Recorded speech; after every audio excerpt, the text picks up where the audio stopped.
प्रेरणास्पद कथाएं YouTube channel पर मैं धनंजय जैन आप सभी का हार्दिक अभिवादन करता हूं। छोटी सी कहानी डीजे की जुबानी। दोस्तों, एक सज्जन पुरुष, अत्यंत समाधानी और संतुष्ट रहने वाला, मिला तो ठीक ना मिला तो ठीक। एक बार नारद जी और उसकी भेंट हो गई। दोनों आमने सामने आ गए तो उसने पूछा कि नारद जी, आप तो सभी जगह घूमते रहते हो, भगवान के पास भी जाते हो, मुझे बताओ ना, मेरे भाग्य में कितना धन लिखा हुआ है। नारद जी ने कहा कि ये तो मैं भगवान विष्णु से जाकर ही पूछ सकता हूं, मैं भी नहीं बता सकता, क्योंकि स्त्रियश्च चरित्रम पुरुषस्य भाग्यम देवो न जानाति कुतः मनुष्य। थोड़े दिन बाद जब वो वापस मृत्यु लोक में आए तो इस व्यक्ति से मिले तो उसने कहा नारद जी ने कि भाई, प्रतिदिन का 1 रुपया तुम्हारे नसीब में है। ये बड़ा समाधानी था, संतोषी था, और 1 रुपए से उसका पूरा दिन आराम से व्यतीत होता था, आराम से। बड़ा खुश हो कि धन्य है प्रभु। इस व्यक्ति का एक दोस्त था। इसने अपने दोस्त का रहन सहन, उसके विचार, उसका आदर्श, कथनी करनी, सब कुछ उसे बहुत अच्छा लगा कि एकदम धर्मात्मा भी है और अच्छा व्यक्ति है। क्यों नहीं अपनी बहन का विवाह इसके साथ करा दूं, किसी ना किसी के साथ तो करा नहीं, पर ऐसा सज्जन पुरुष और कहां मिलेगा। उसने प्रस्ताव रखा तो इसने कहा कि भाई, मैं सिर्फ 1 रुपया रोज का कमाता हूं, इसी में तुम्हारी बहन का गुजर बसारा करना होगा। यदि ये शर्त मंजूर है तो ही तुम आगे का सोचो, वरना कुछ मत सोचो। उसने कहा नहीं नहीं, मुझे मंजूर है, मेरी बहन हर हाल में रहने वाली, अच्छी है, और सरलता के साथ साथ वो धार्मिक भी है। तुम्हारे और उसका मेल मुझे लगता है ऊपर से ही बन के आया है, इसलिए तुम इस बात को मुझे मना मत करो। उसने कहा ठीक है। रिश्ता पक्का हो गया।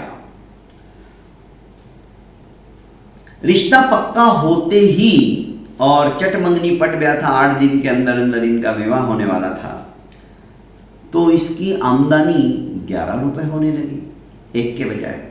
इसे आश्चर्य हुआ, मेरे पास 11 रुपए कैसे आ रहे, कुछ गलत तो नहीं हो रहा है, क्योंकि मेरे भाग्य में तो भगवान ने 1 ही रुपया लिखा है, फिर ये 10 रुपया एक्स्ट्रा और कहां से आ रहे हैं। इसी बीच नारद जी का आना हो गया।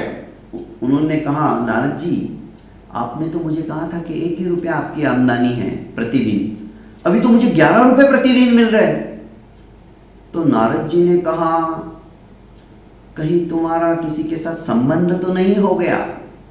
उसने कहा हाँ, मेरा विवाह बस होने वाला है। अरे तो फिर ये उसके भाग्य के 10 रुपए और एक्स्ट्रा मिल रहे तुमको। इसने कहा ऐसा है क्या, ओके। विवाह हो गया। 1-1.5 साल के बाद में घर में किलकारियां करने वाला नन्ना मुन्ना आने की आहट हो गई। दस्तखत दे दी इनके भाग्य के ऊपर, एक किलकारी करने वाला बच्चा आएगा।